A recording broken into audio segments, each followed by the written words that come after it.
जैसा कि आपको पता है कि एनपीएस में कवर्ड सेंट्रल गवर्नमेंट एम्प्लॉयज को 30 सितंबर 2025 तक एनपीएस या यूपीएस में से किसी एक पेंशन स्कीम को चुनना होगा। अगर आप एनपीएस या यूपीएस इन दोनों पेंशन स्कीम्स में से किसी एक का चुनाव नहीं करते हो तो by default NPS he applicable रहेगा। 30 सितंबर 2025 के बाद एनपीएस से यूपीएस में स्विच कर पाएंगे या नहीं ये तो नहीं पता, लेकिन अगर अभी आप यूपीएस ऑप्ट करते हो तो फ्यूचर में वापस आप एनपीएस में स्विच कर पाओगे। अब यूपीएस को सिलेक्ट करने के लिए उसका टैक्स स्टेटमेंट जानना भी बहुत जरूरी है। नमस्कार, मेरा नाम है अनुज और आप देख रहे कॉमर्स न्यूज गुरुजी। आज की वीडियो में हम बात करेंगे कि यूपीएस में इंडिविजुअल कॉर्पस, बेंचमार्क कॉर्पस और पूल कॉर्पस क्या होता है, एम्प्लॉय और गवर्नमेंट कंट्रीब्यूशन का क्या टैक्स ट्रीटमेंट होगा, गवर्नमेंट के एक्स्ट्रा 8.5% कंट्रीब्यूशन का क्या टैक्स ट्रीटमेंट होगा, ड्यूरिंग सर्विस 25% के पार्शियल विड्रॉल का क्या टैक्स ट्रीटमेंट होगा, रिटायरमेंट के टाइम 60% के पार्शियल विड्रॉल का क्या टैक्स ट्रीटमेंट होगा, रिटायरमेंट के टाइम 10% के लमसम पेमेंट का क्या टैक्स ट्रीटमेंट होगा, अगर किसी का इंडिविजुअल कॉर्पस बेंचमार्क कॉर्पस से एक्सेस है तो उस एक्सेस अमाउंट का क्या टैक्स ट्रीटमेंट होगा, रिटायरमेंट के बाद जो पे आउट यानी कि पेंशन मिलेगा उसका क्या टैक्स ट्रीटमेंट होगा, एम्प्लॉय के डेथ के बाद उसके स्पाउस को जो पे आउट मिलेगा उसका क्या टैक्स ट्रीटमेंट होगा, और लास्ट में 2 एग्जांपल्स के थ्रू इन सारी बातों को सम अप करेंगे। तो वीडियो लास्ट तक देखिए, समझते हैं विस्तार से।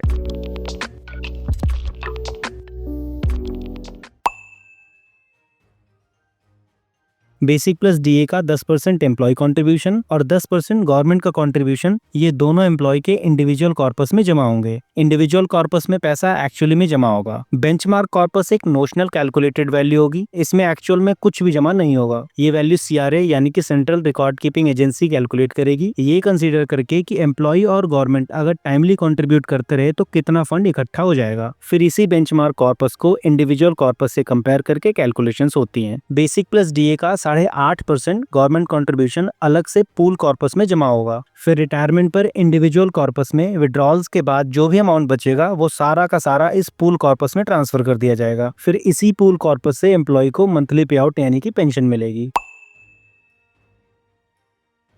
बेसिक प्लस डीए के 10% का एम्प्लॉय कंट्रीब्यूशन का सेक्शन 80 CCD 1 में डिडक्शन मिल जाएगा।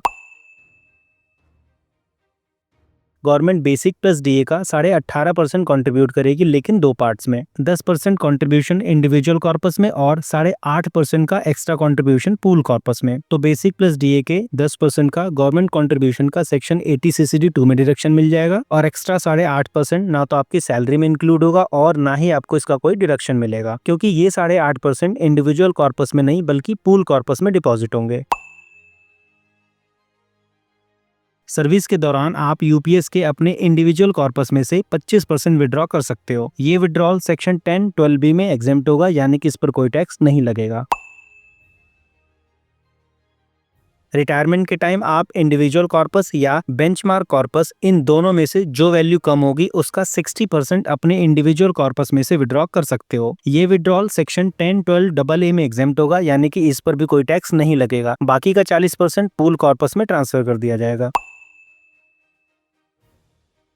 रिटायरमेंट पर हर 6 महीने की क्वालिफाइंग सर्विस के लिए बेसिक प्लस डीए का 10% लमसम के रूप में मिलेगा। ये सारा लमसम अमाउंट सेक्शन 10(12)AB में एग्जेम्प्ट होगा, यानी कि इस पर भी कोई टैक्स नहीं लगेगा। रिटायरमेंट के टाइम अगर किसी एम्प्लॉय का इंडिविजुअल कॉर्पस बेंचमार्क कॉर्पस से ज्यादा हुआ तो उस पूरे एक्सेस इंडिविजुअल कॉर्पस को लमसम अमाउंट के साथ एम्प्लॉय को पे कर दिया जाएगा, लेकिन इस एक्सेस इंडिविजुअल कॉर्पस का सिर्फ 60% ही 10(12)AA में टैक्स फ्री होगा। बाकी का 40% सैलरी हेड में स्लैब रेट से टैक्सेबल होगा। इसको और बेहतर समझने के लिए इसके बारे में हम एग्जाम्पल भी देखेंगे। रिटायरमेंट के बाद आपको जो मंथली पे आउट मिलेगा वो सैलरी हेड में नॉर्मल सैलरी इनकम की तरह स्लैब रेट से टैक्स होगी।